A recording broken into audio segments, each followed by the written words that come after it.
So, like I said before, the investigation is getting juicy. So after finding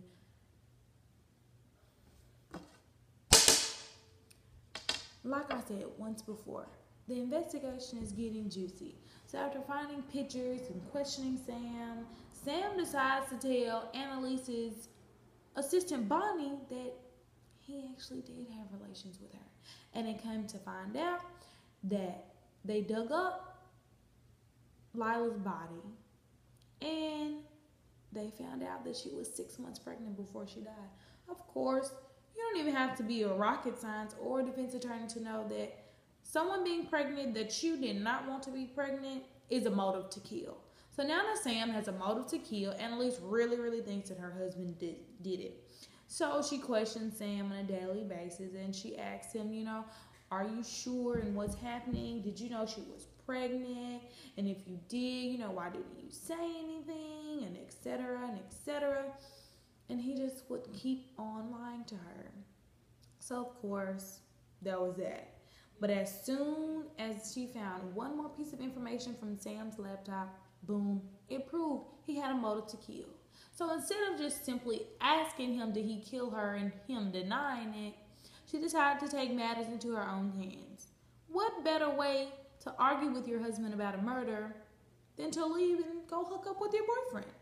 So Annalise Keating leaves, hooks up with her boyfriend Nate, Officer Nate, and she comes back to her house to find Sam dead on their floor. Now, let me move back. What exactly happened? So there's this girl named Rebecca who Miss Annalise was defending in Lila Stangard's case, saying that Rebecca killed her, but instead, after Miss Annalise found out her husband actually had more of a motive to kill, she knew that it was Rebecca. So Rebecca was in cahoots with Officer Nate to find Sam guilty for Lila's murder. So of course, there's this big web we tend to weave, and it's getting woven.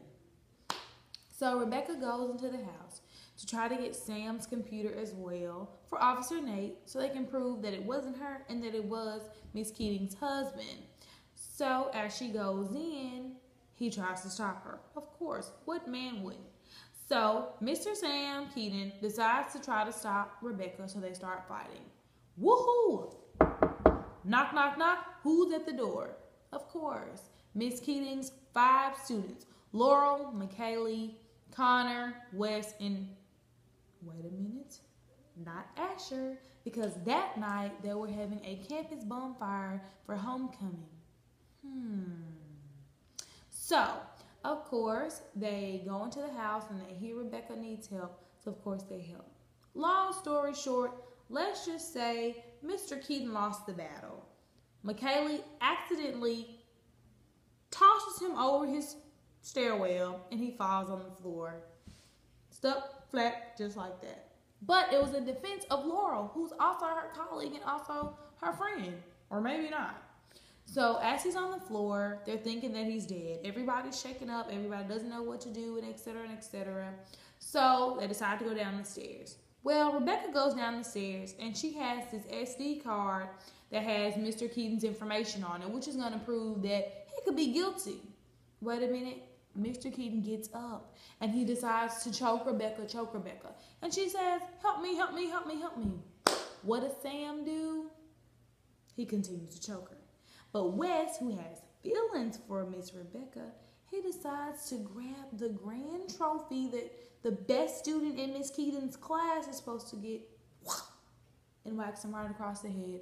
Boom, Mr. Keating is dead. Now that he's dead, what do we do with the body? Do we burn the body? Do we chop it up into little pieces and put it in a garbage can? I don't know what we do with the body. But you'll have to find out on my next review of a portion of season 1 of How to Get Away with Murder. And I'm Laura Coleman, your teacher. Class is out of session.